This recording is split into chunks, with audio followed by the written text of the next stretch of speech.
Hello and most welcome to 1626 of the series. It does rhyme, doesn't it?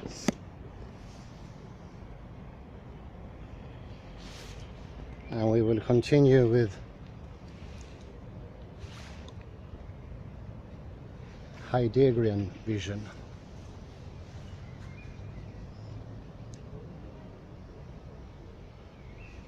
The Dimensions of Apeiron by M Rosen.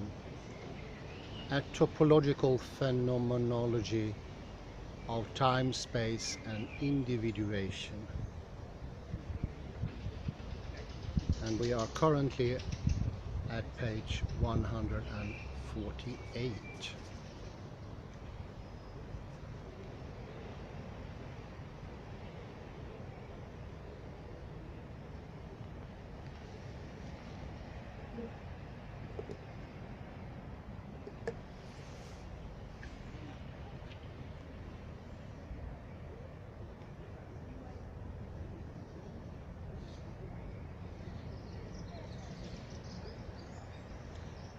And we've been talking about from what source the unity of the three dimensions of true time determined. This is something that is appealing to the pre-reflective mode.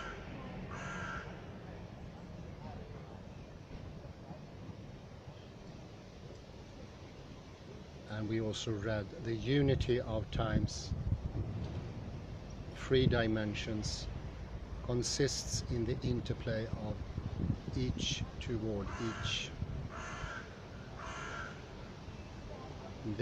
This interplay proves to be the true extending, playing in the very heart of time, the fourth dimension, so to speak.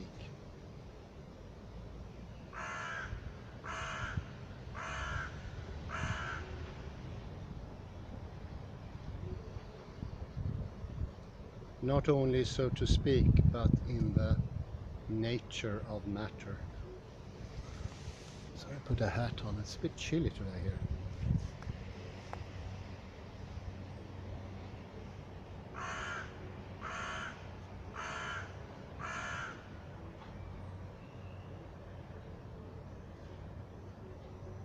In invoking a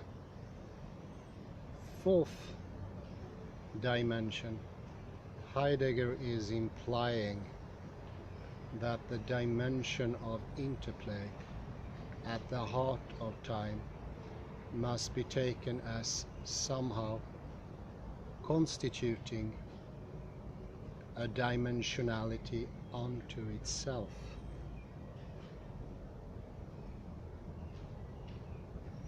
Rather than merely being a feature of three-dimensional time.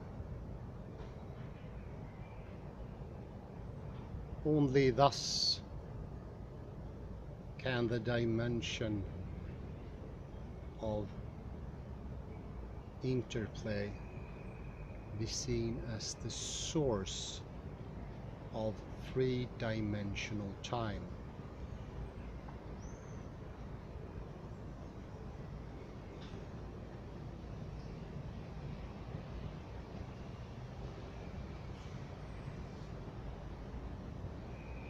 Apparently then, there is a dimension that exceeds the three dimensions of time and constitutes their source.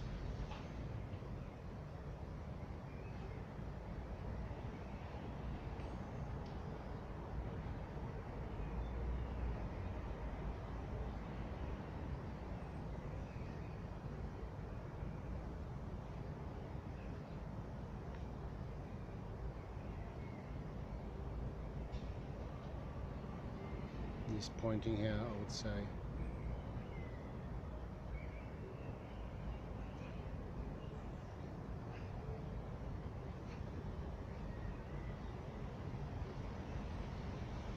To the pre-reflective being, if you like.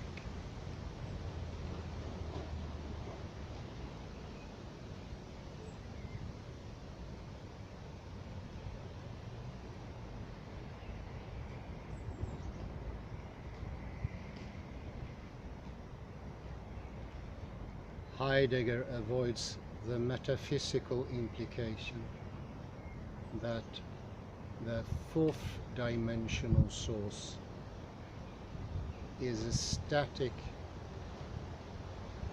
realm or being by speaking of it in active terms as a giving. It gives time.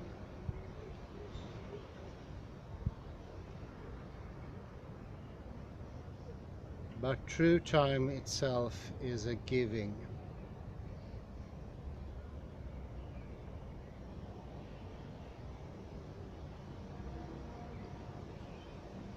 It is that which provides the space in which space as we usually know it can unfold.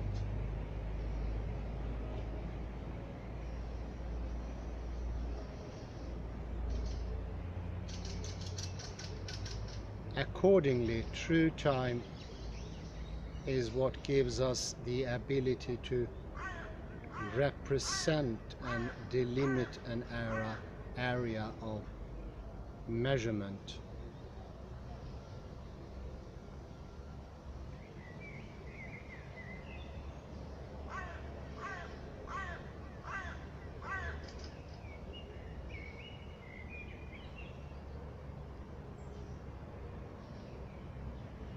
Therefore, it seems we must regard the fourth dimension that gives true time as the giving of a giving.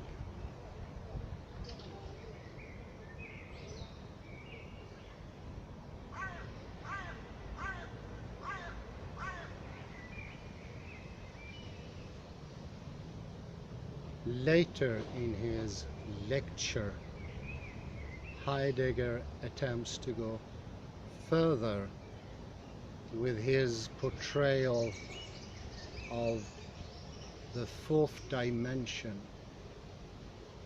it that gives time and being.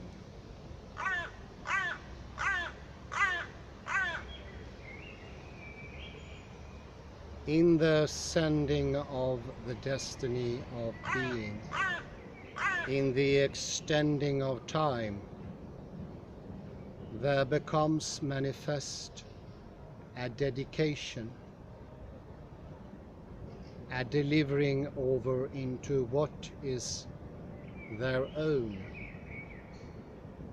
namely being as presence, and of time as the realm of the open.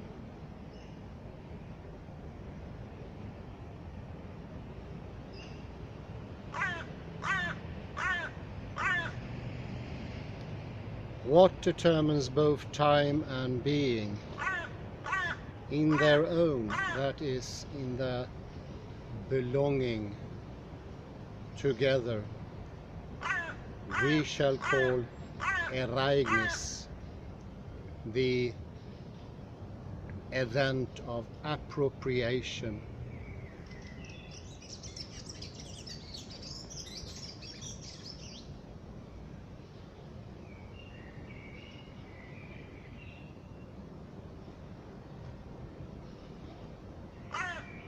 The ordinary meaning of the German word Ereignis is event or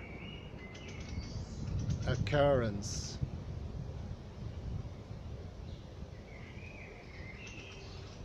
But Heidegger asks us to read this word in an unusually literalized fashion,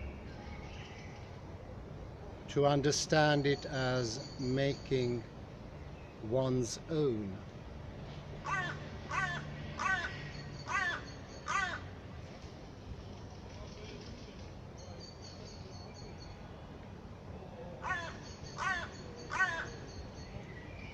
Thus we have the English translation of Ereignis as appropriation from the Latin ad, to,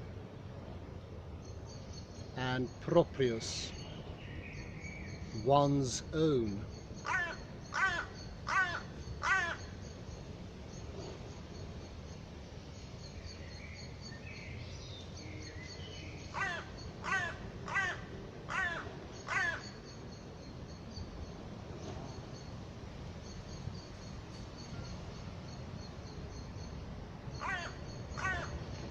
What this suggests is that the fourth dimensional giving,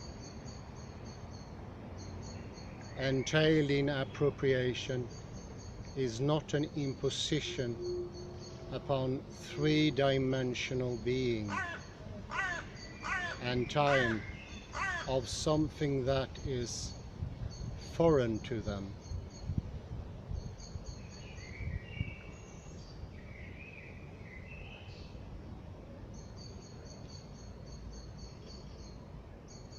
But is a giving to them of what is their own.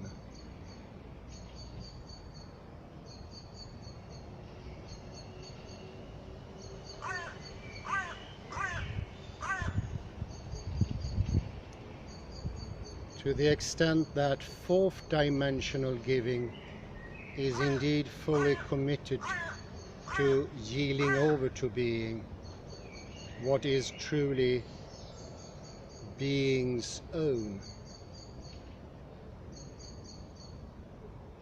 it seems the giving in question would not be so much an act of fatherly condescension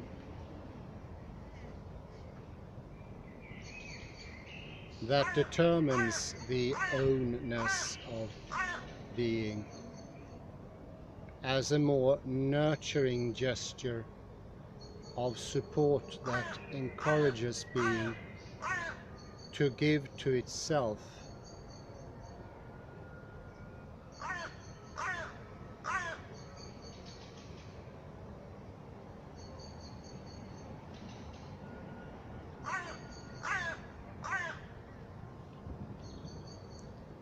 How does being respond to this encouragement?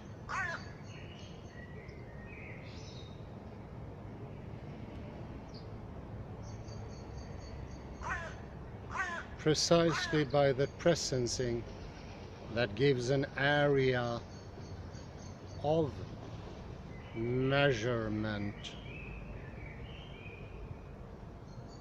gives space as we usually know it, or more generally gives object in space and time before subject.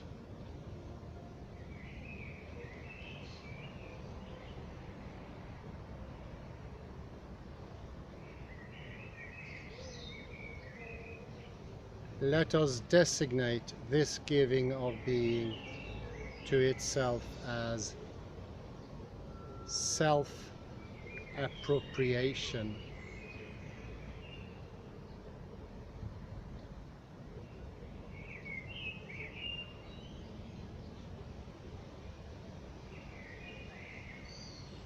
Extending the metaphor, if fourth dimensional appropriation is not a fatherly act,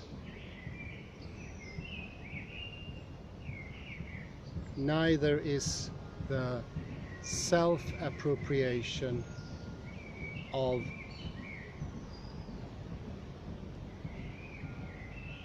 being.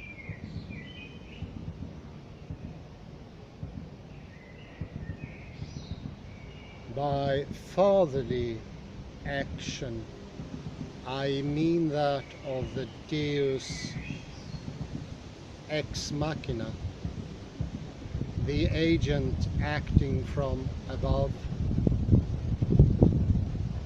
or outside.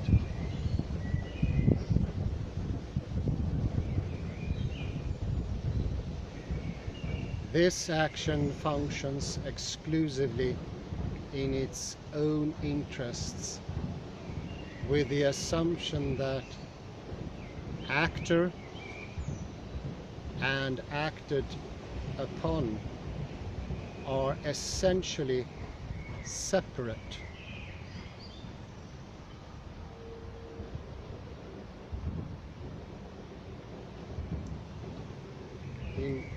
In other words, fatherly action describes the operation of the detached subject upon its objects.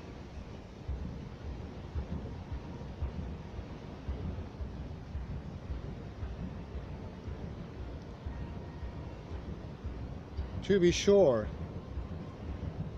this reflective subjectivity is what being gives to itself.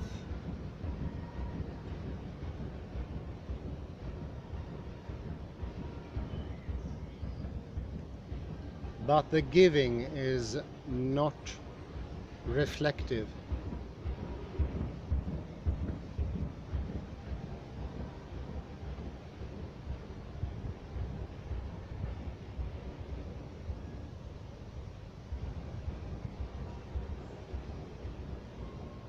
In so giving, being does not take for itself what is other, as in fatherly action, but gives to itself what is its own.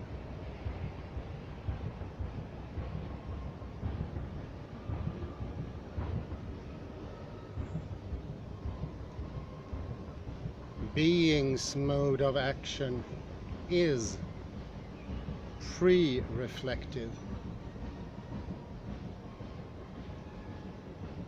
As we know, it gives itself reflective subjectivity in a manner that precedes the division of subject and object.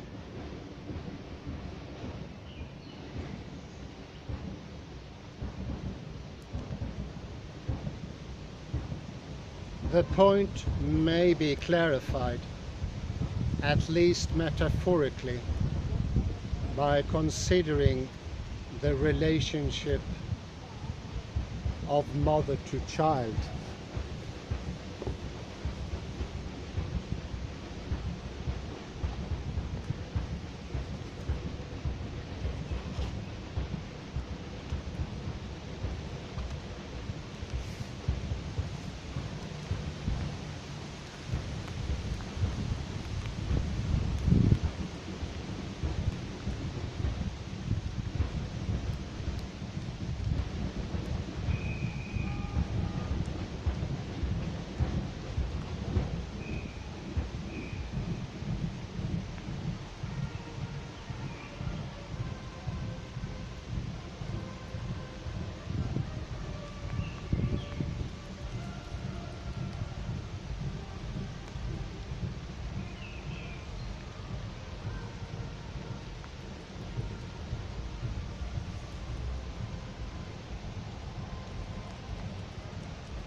It starts to rain here.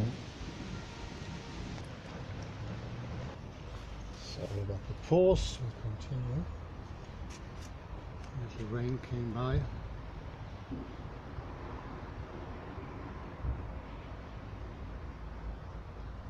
The point may be clarified, at least metaphorically, by considering the relationship of mother to child.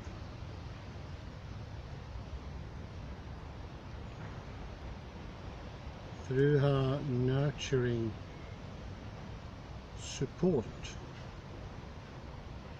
the mother facilitates the child's autonomy,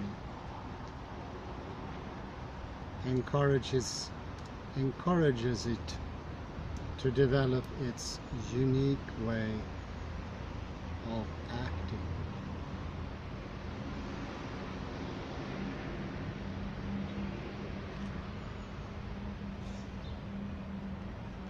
Which is distinct from her own motherly caregiving.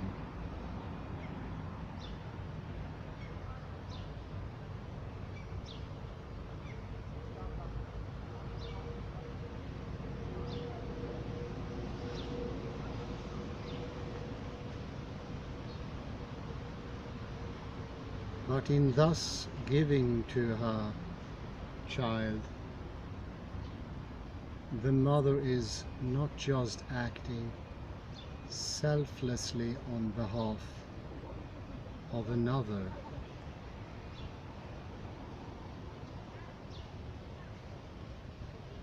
because the mother's very being is intimately bound up with that of her child. By giving to it, she is also giving to herself.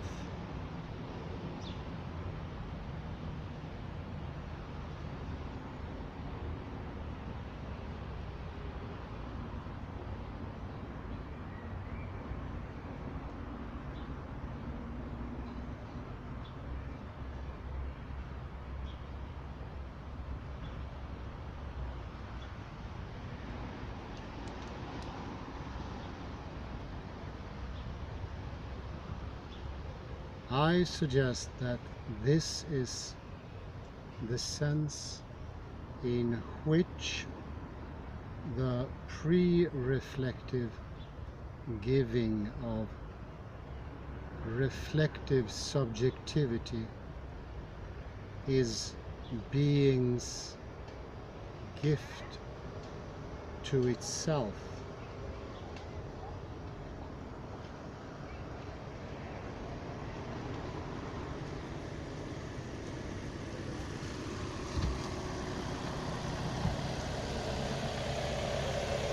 A process soon to be elucidated in considering the stages in being's own development.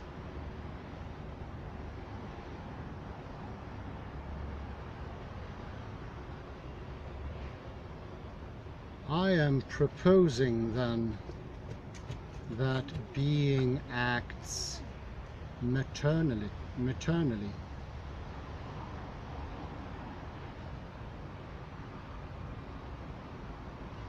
and the child to whom it gives birth is the subject.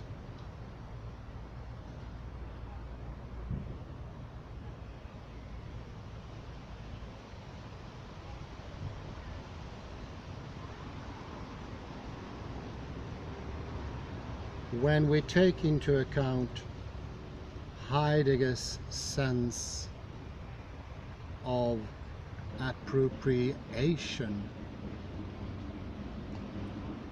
we have a tripartite relation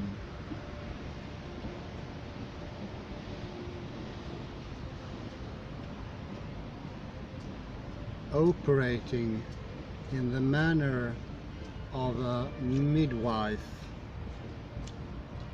Fourth dimensional appropriation encourages beings three-dimensionally motherly self-appropriation.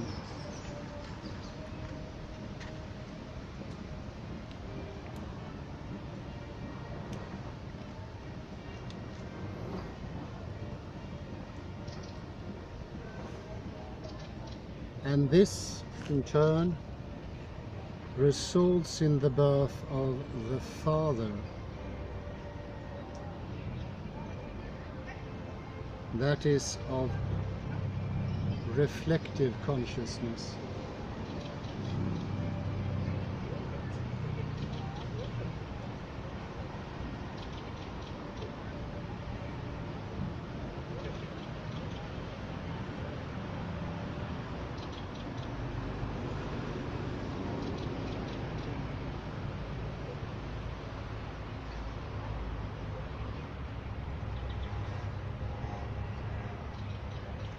The interpretation of being as motherly or womanly dimension is consonant, of course, with her portrayal of Apeiron, the black goddess.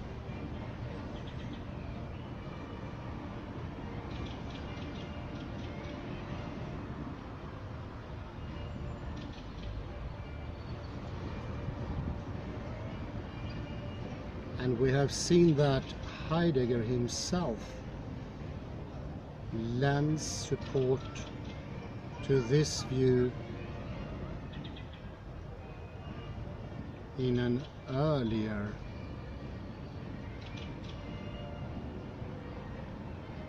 essay.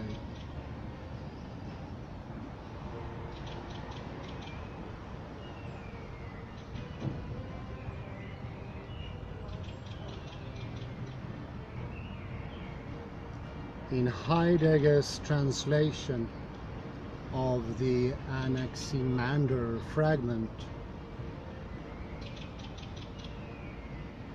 the presencing of what is present that constitutes the action of being does not so much occur according to what is necessary, as the word chreon is conventionally translated.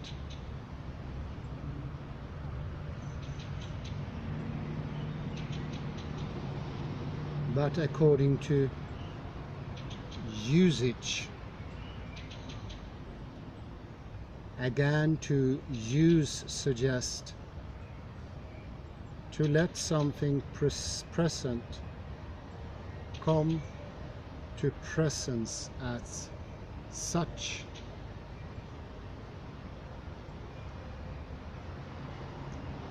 To hand something over to its own essence. And to keep it in hand.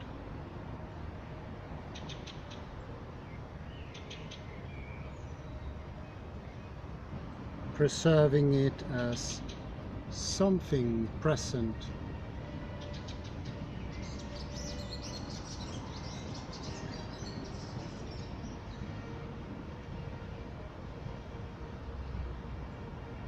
Usage now designates the manner in which being itself presences as the relation to what is present, approaching and becoming involved with what is present as present.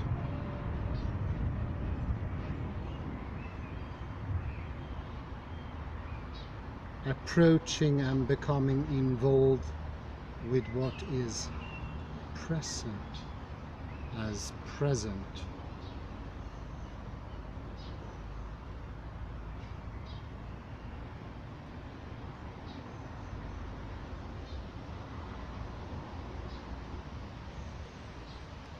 Evidently, To use is to appropriate, for we have just found that in Heidegger's subsequent lecture, Ereignis, the event of appropriation, is defined as dedication, a delivering over into what is their own.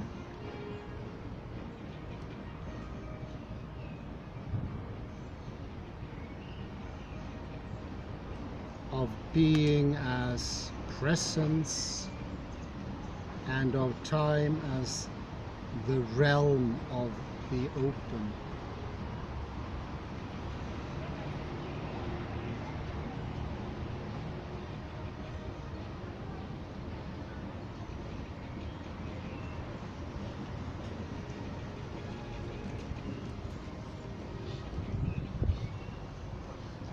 What the later lecture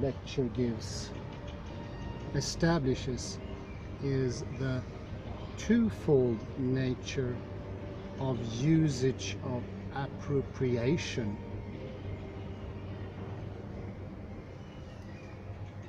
There is a giving of a giving,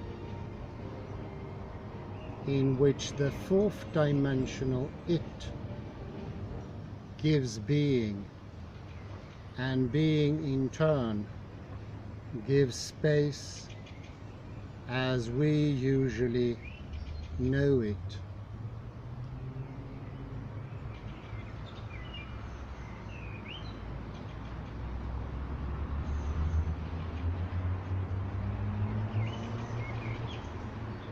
And the earlier lecture, for its part,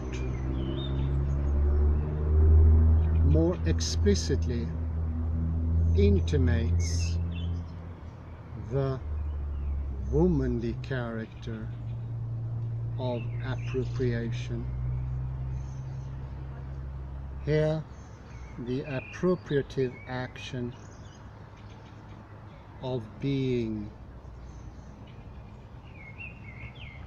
is taken as the action of Apeiron, and Apeiron is related, albeit somewhat indirectly, to Moira, the goddess to whom God and man are subordinate.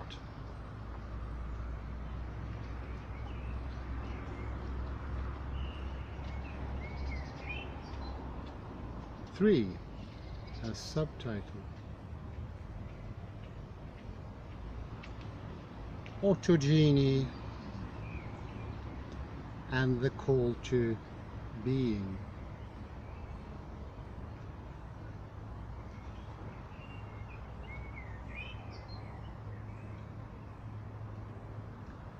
The God of patriarchal tradition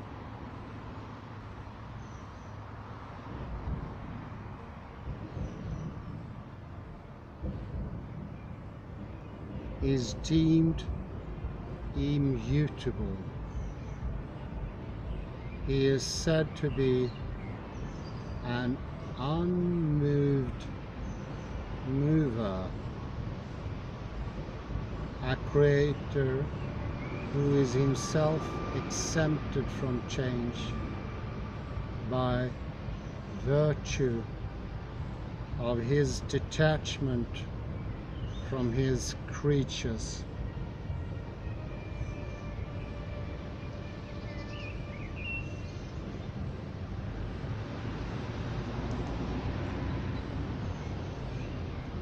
The feminine counterpart of the god cannot function in such a pristine fashion.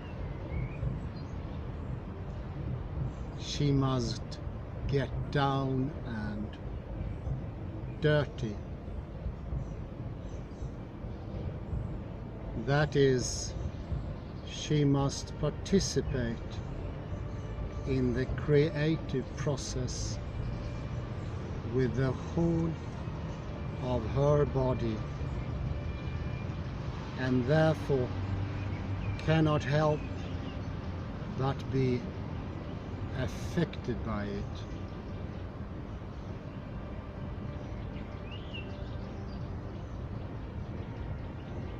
To speak as we have of being's self-appropriation, of her midwife-assisted self-giving, is to intimate that Apeironic goddess indeed undergoes a bodily transformation.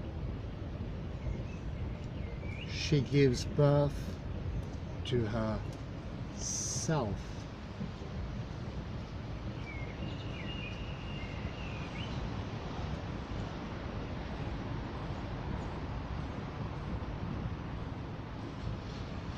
Presently, we shall begin to consider this developmental process in a systemic way.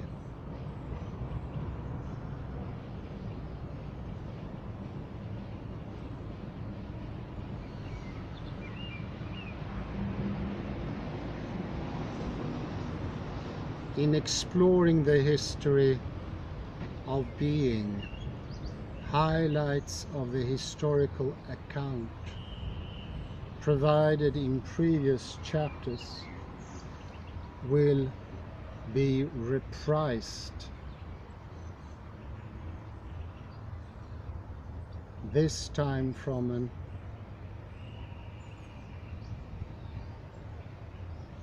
onto-phenomenological vantage point.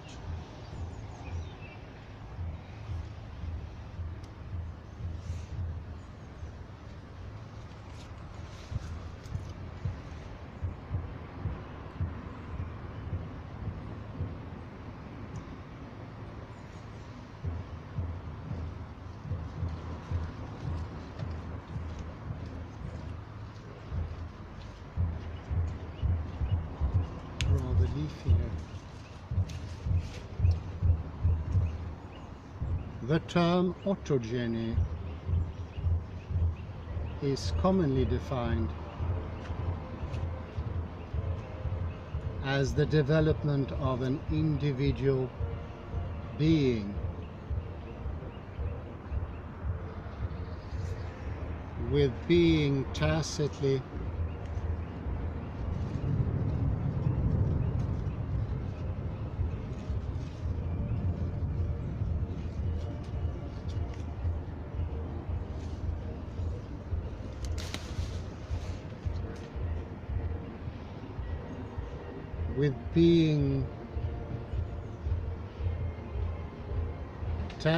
understood in the ontical sense.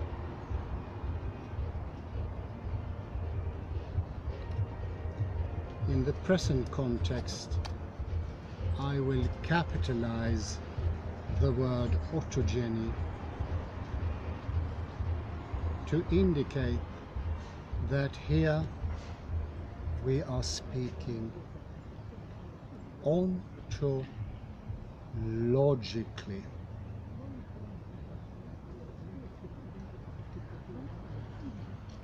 Dealing with the development or individuation of being itself. Before proceeding with this, let us first take a closer look at the sense in which being develops.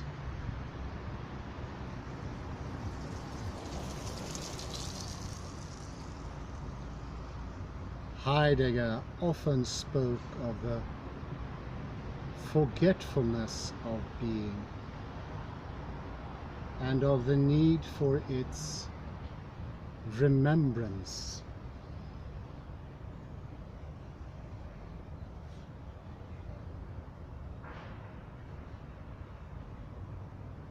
Echoed in this characterization is the Hegelian theme of absolute spirit's self-alienation and eventual self-return.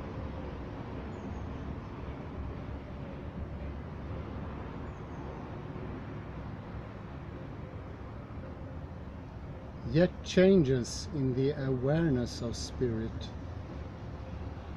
or being do not necessarily imply a core transformation of being as such.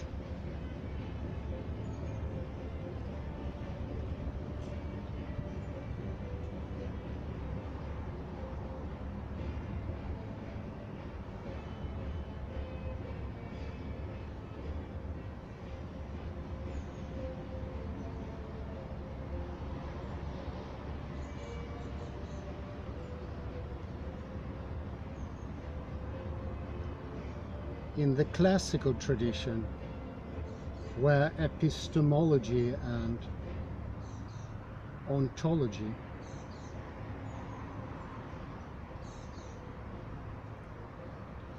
knowing and being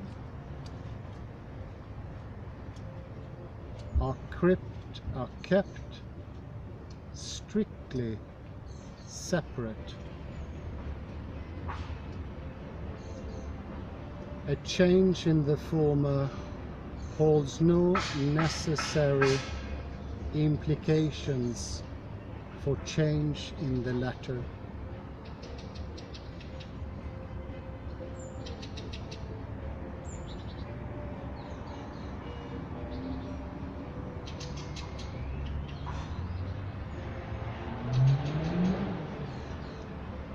Accordingly, being could forget its true self without changing that truth one iota. We know in fact that the transformation of being per se is expressly precluded in classical thinking. How great isn't that? It is expressly precluded, expressly precluded in classical thinking. I'll repeat that. Accordingly, being could forget its true self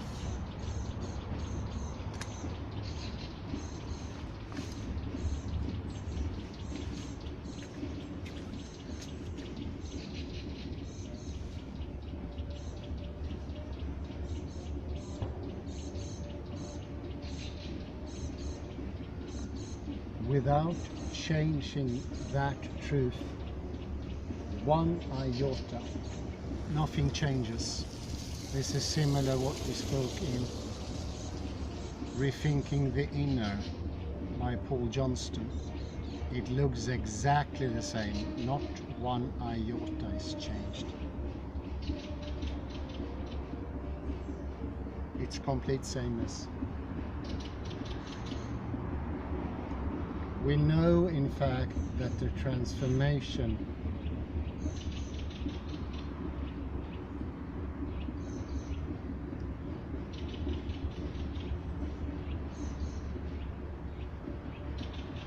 of being per se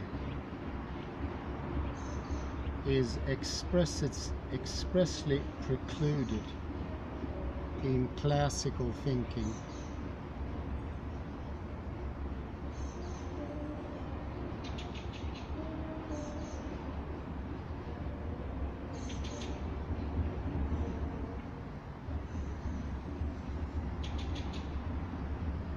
In the categorical distinction set forth in Plato's Timaeus, it is clear that spirit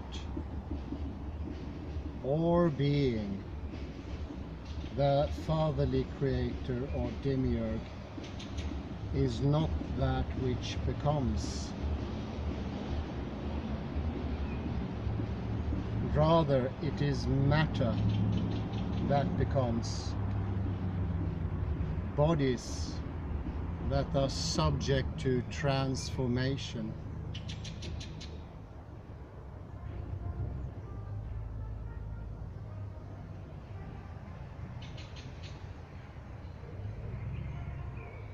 Permitting being to forget itself does nothing to alter this.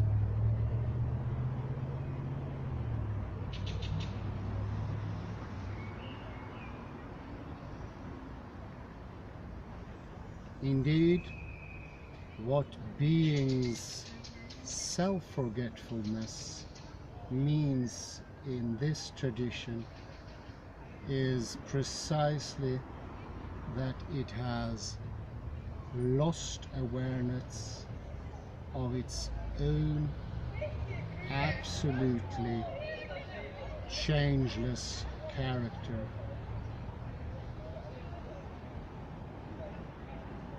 An event presumably occasioned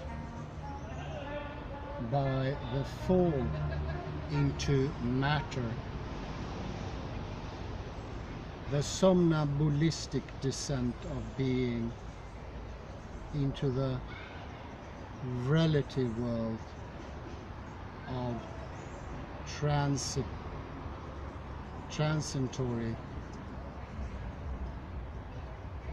bodies.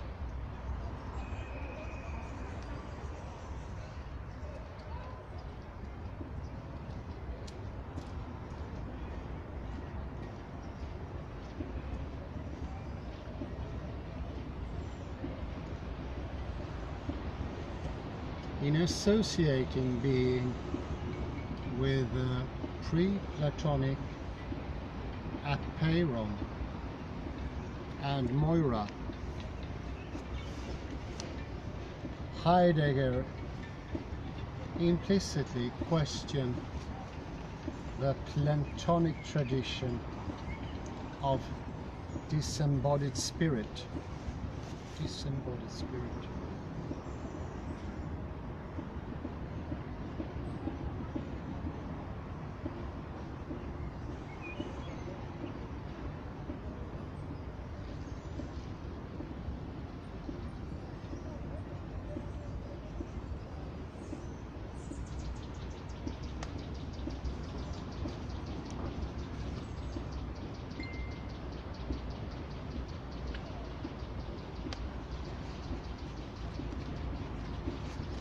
Disembodied spirits.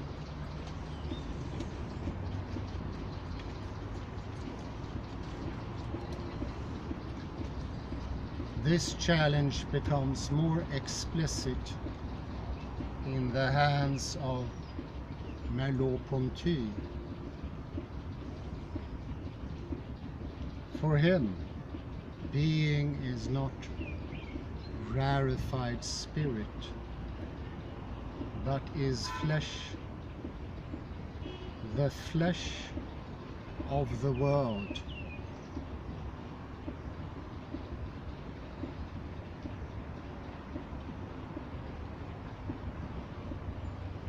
Merleau-Ponty declares that this notion of flesh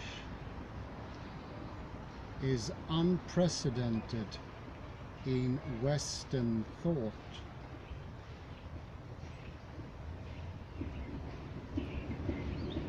There is no name in traditional philosophy for it, because with it the most basic categories of the classical tradition are transgressed.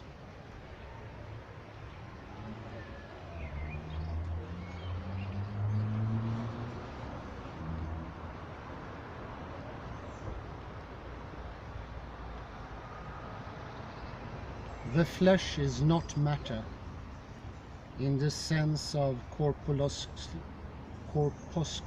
of being.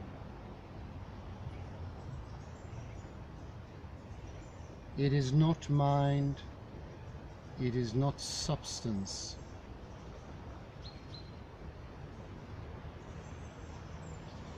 To designate it, we should need the old term element. In the sense it was used to speak of water, air, earth, and fire. That is in the sense of a general thing.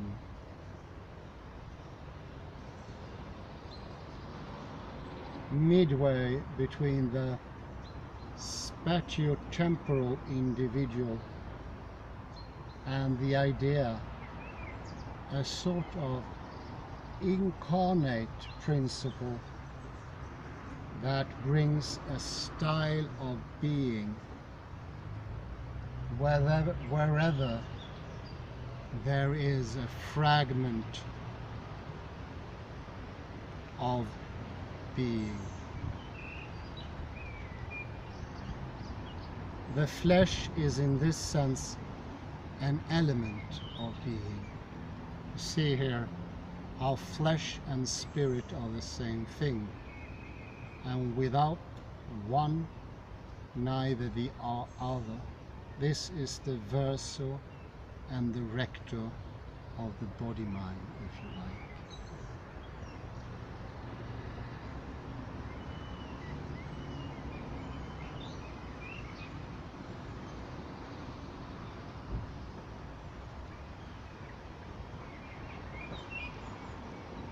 If we take Merleau-Ponty at his word, if incarnate being is a hybrid form that has as much in common with matter as it does with spirit,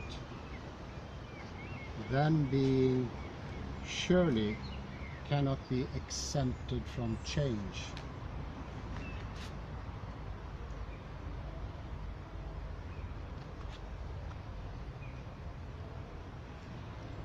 Matter, earth, air, water, etc. is in the process. It undergoes transformation, and living matter develops, passes through stages of biogenesis.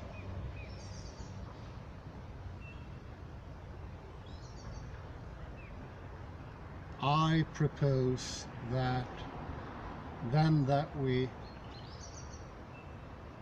regard being as possessing the character of a living organism, though not a finite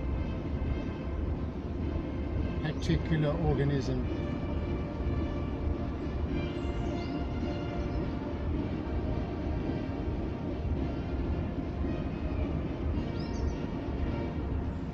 A spatio-temporal individual.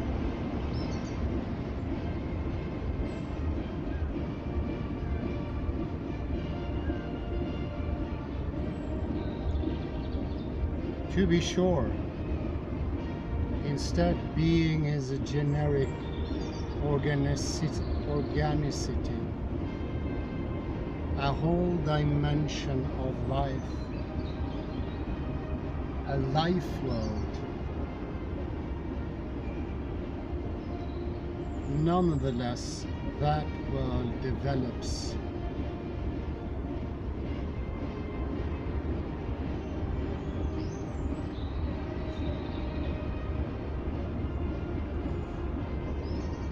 we shall soon begin to detail the unique nature of ontogeny that distinguishes it from development as ontically conceived.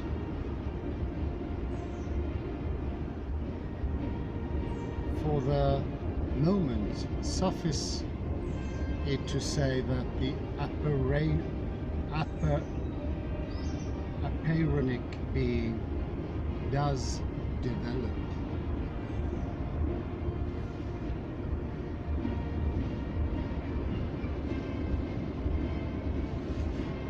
Does Merleau-Ponty go so far as explicitly to equate the flesh of the world with Apeiron?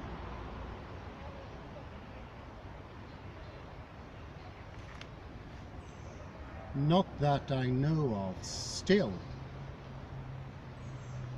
his portrayal of being as brute or wild, as involving polymorphism and promiscuity, seems to intimate the working of Apeiron.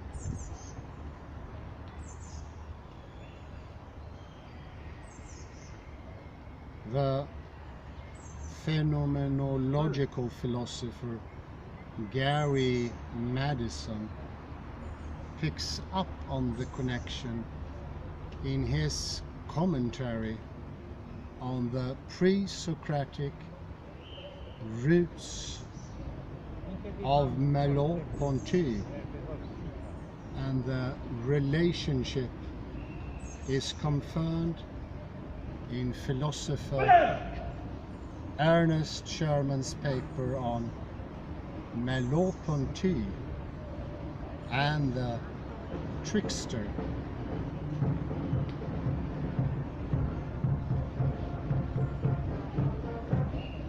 As noted in the last chapter, the mythological trickster undoubtedly betokens Apeiron,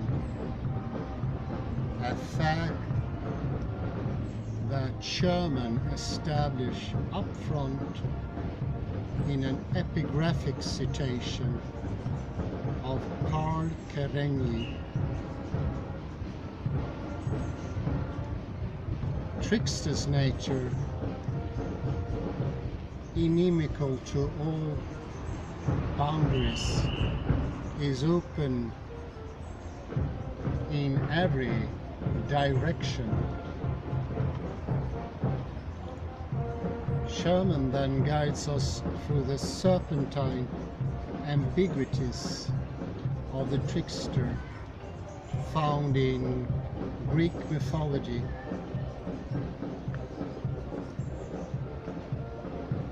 By way of demonstrating that this same mercurial force guides the thinking of Merleau-Ponty.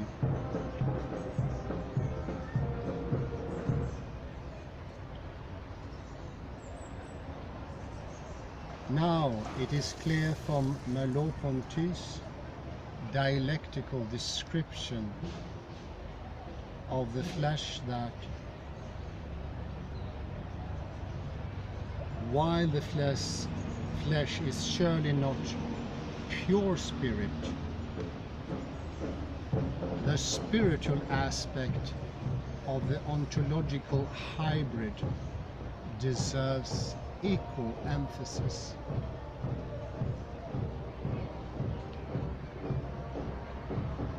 If being is not just disembodied mind or subjectivity, neither is it mere objective fact. In other words, there is an inner dimension to ontogeny. Being's growth and development is psychophysical, not merely physical.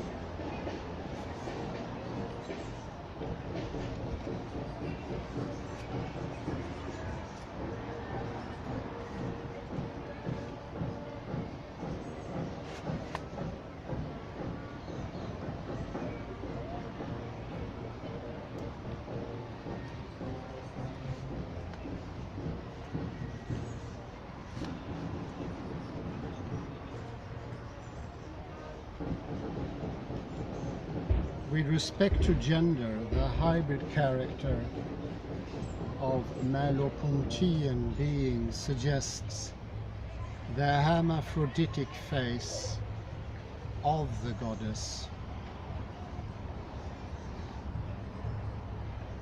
Thus, though I have thus far used feminine descriptors to characterize Apeiron, hardly can she be regarded as feminine as opposed to masculine,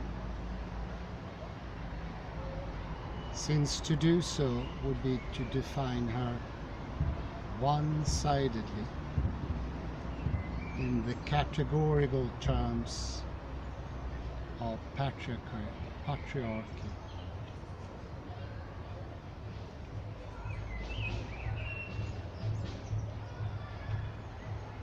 In this connection, it is interesting that the alchemical literature is replete with images of the hermaphrodite, with the spirit Mercurius itself often being so depicted.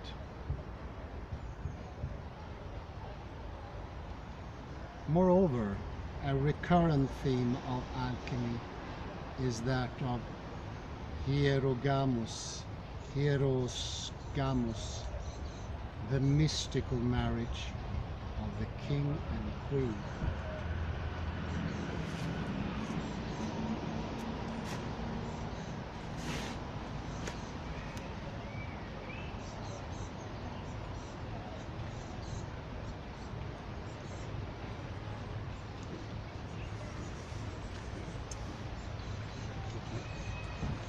Around 1626.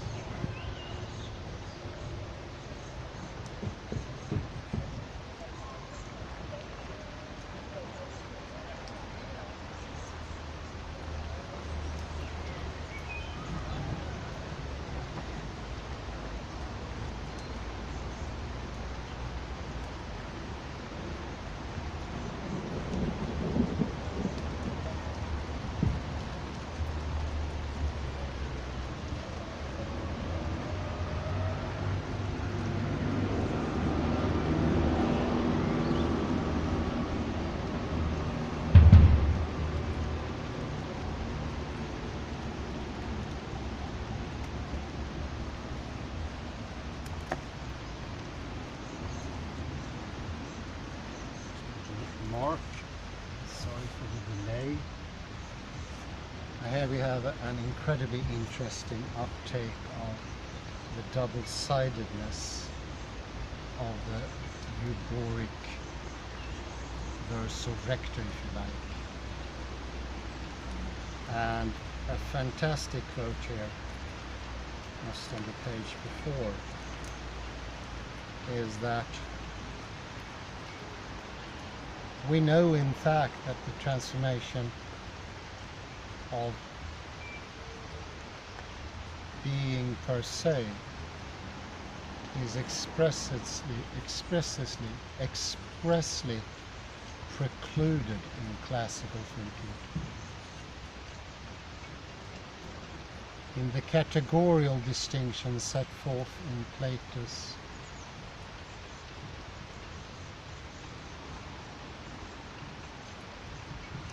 timeus, it is clear that spirit or being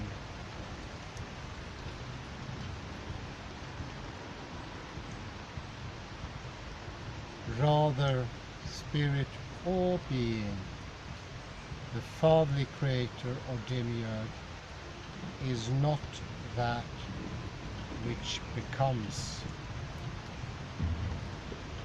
Rather, it is a matter that becomes, bodies that are subject to transformation.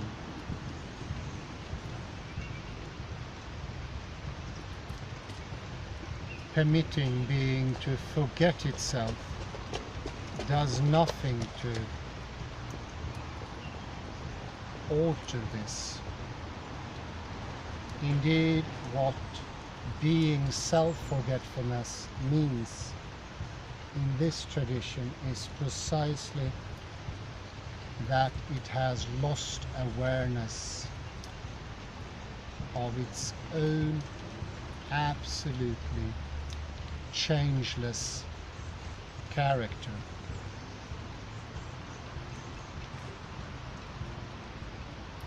An event presumably occasioned by the fall into matter, and this is great, the somnambulistic descent of being into the relative world of transitory bodies.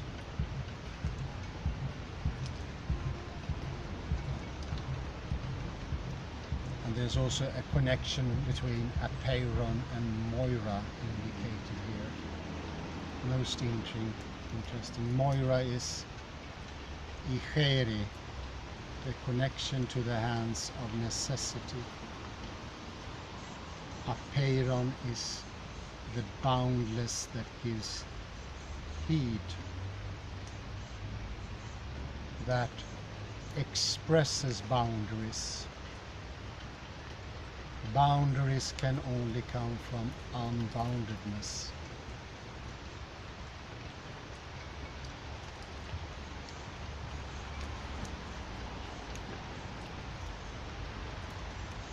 And what Heidegger does there is question the Platonic tradition of disembodied spirit. A disembodied spirit that is a default result of subject in front of object in space. It comes directly from that take. I called it Gestalt before, I won't call it Gestalt. It is something much more basic that is possible.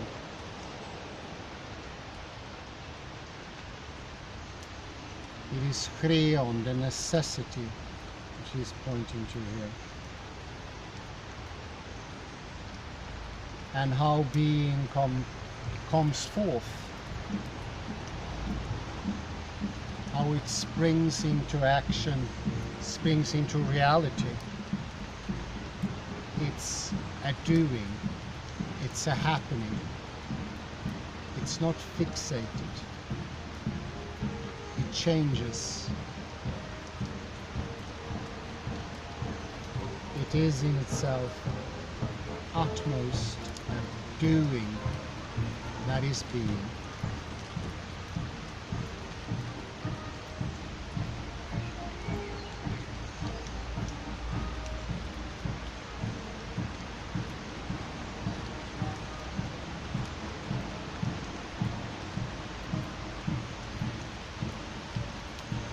The origin is, as hinted here, brute, wild,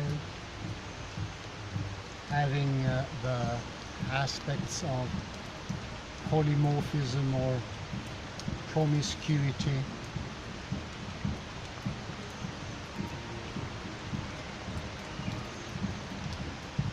And this seems to intimate the working of Apeiron.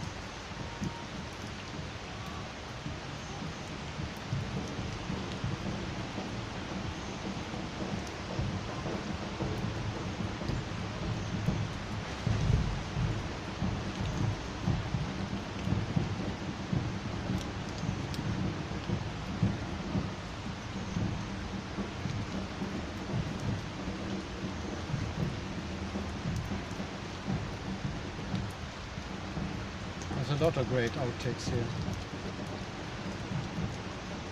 He also spoke of Deus ex machina, from the above, from nowhere.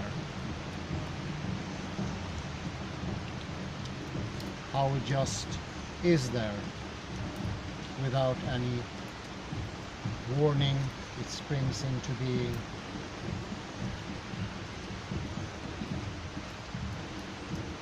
A developmental feature that is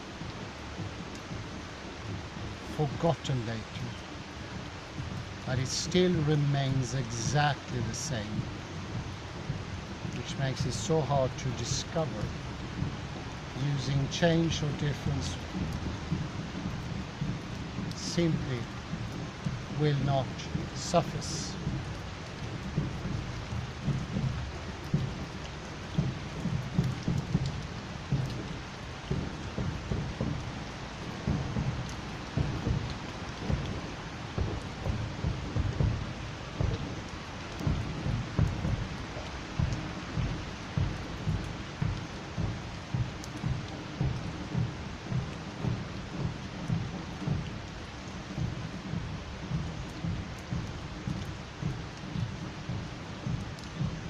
We spoke about ereignis, the event of appropriation. That is the moment when it all comes to the fore.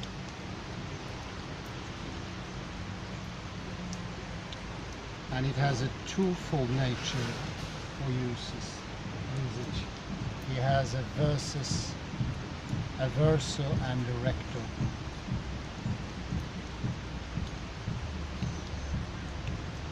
The event of appropriation is defined as a dedication, a delivering over into what is their own.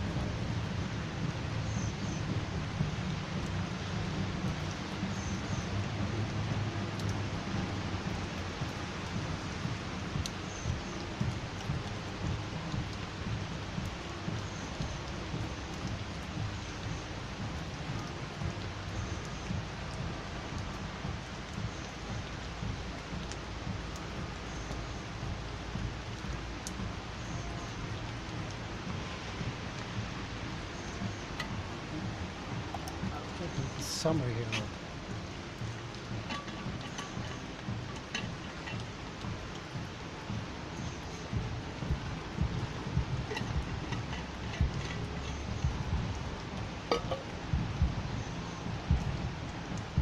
So we are striving into the pre-reflective Apeiron to see where it all starts.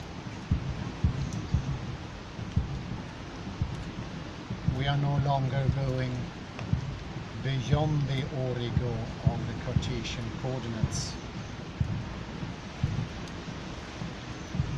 We are going in the opposite direction.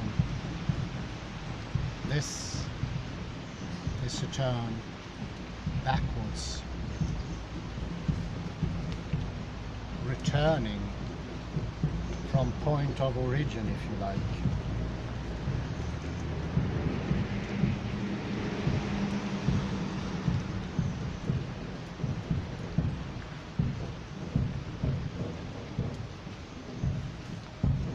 The forward movement is not only halted, it is reversed.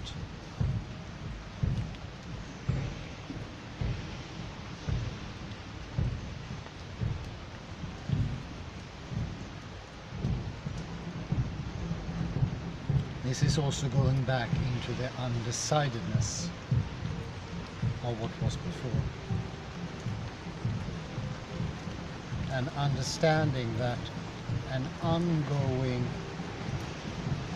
movement from pre-reflective to reflective is the two sides,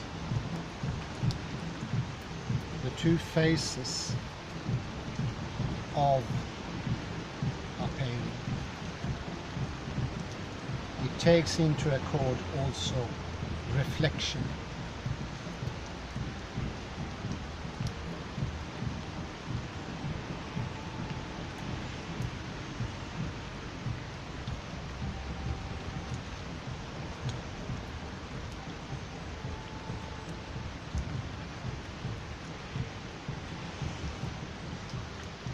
this is taking in both sides of the development, going to reflection, the movement also going to reflection. So we're not jumping only to the pre-reflective and stay there. It's a broadening of understanding.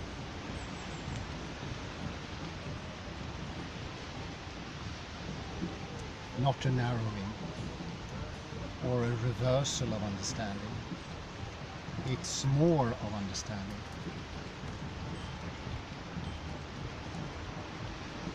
Nothing in this process gets diminished.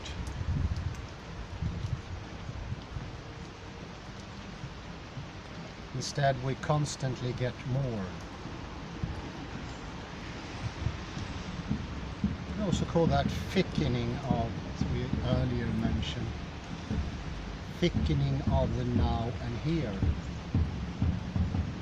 So there and the other time, with their distinctions. Distinction is close to reflection. So with their distinction comes thickness, and also come their respective features, their properties.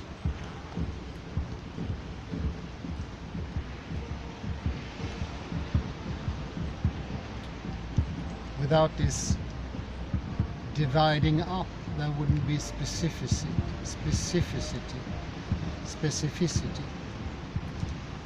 But fixating on specificity takes away wholeness, but also undermines specificity. Sorry. This is the verso and the recto of this movement. I think our usual understanding is the Platonic one, either or.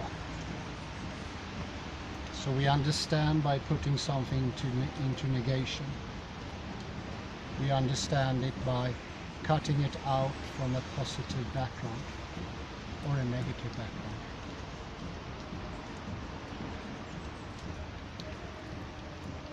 We go beyond this negative positive formulation of what we're going to understand, and thereby we manage to get into knowing.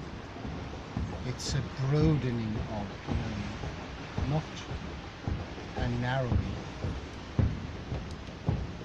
That could be one of the most important things to bring with you. That broadening, think of the broader base of both now and past, future, and here, not here, there, over there, brought together to broadening the base, not narrowing it.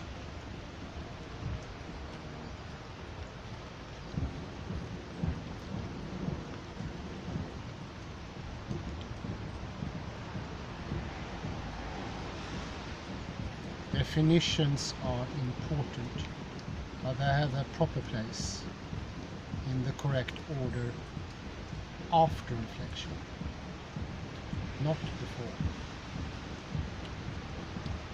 If it comes too early, it will, as I mentioned earlier from M Rosen's book, block out that understanding.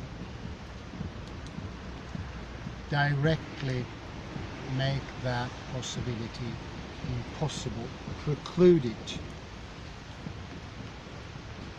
It never becomes something you can think.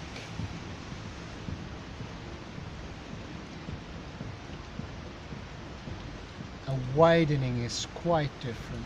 It's a different attitude altogether.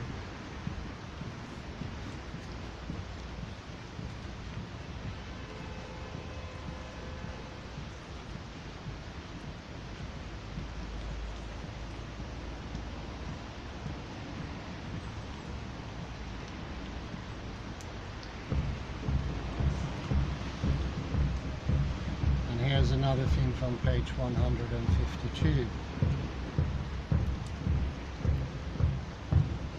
Being is not a finite particular organism, a spatio-temporal individual. Instead, being is generic organicity, a whole dimension of life, a life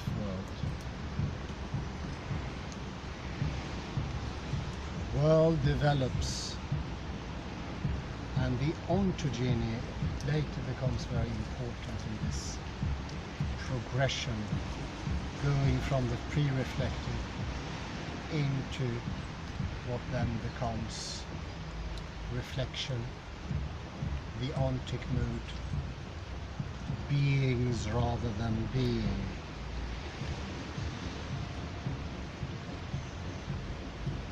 Going to the beings is the process of development into reflection. Can you see how going from the pre-reflective, widening the surface, getting it broader, and then narrowing it into two distinct subject and object, and how the narrowing starts here. But both sides, it's not a dissolvement of the subject-object position. It's still there, it's still a possibility, but so much wider, greater, larger, so to speak.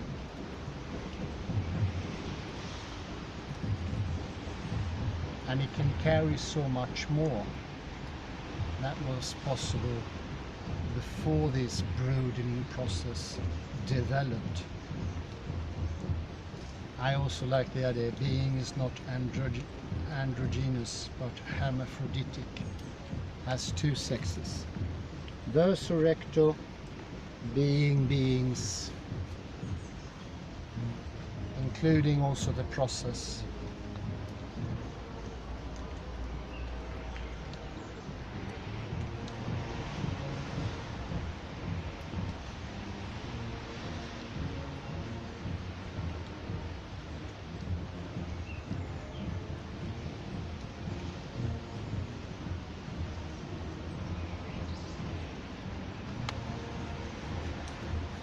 Many outtakes in this book. It's starting to get a bit too heavy to lift in my arm.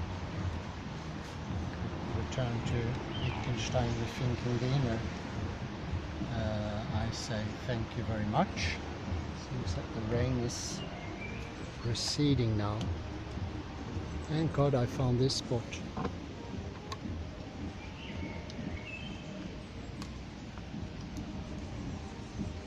A much needed rain for the Swedish dry season as we had.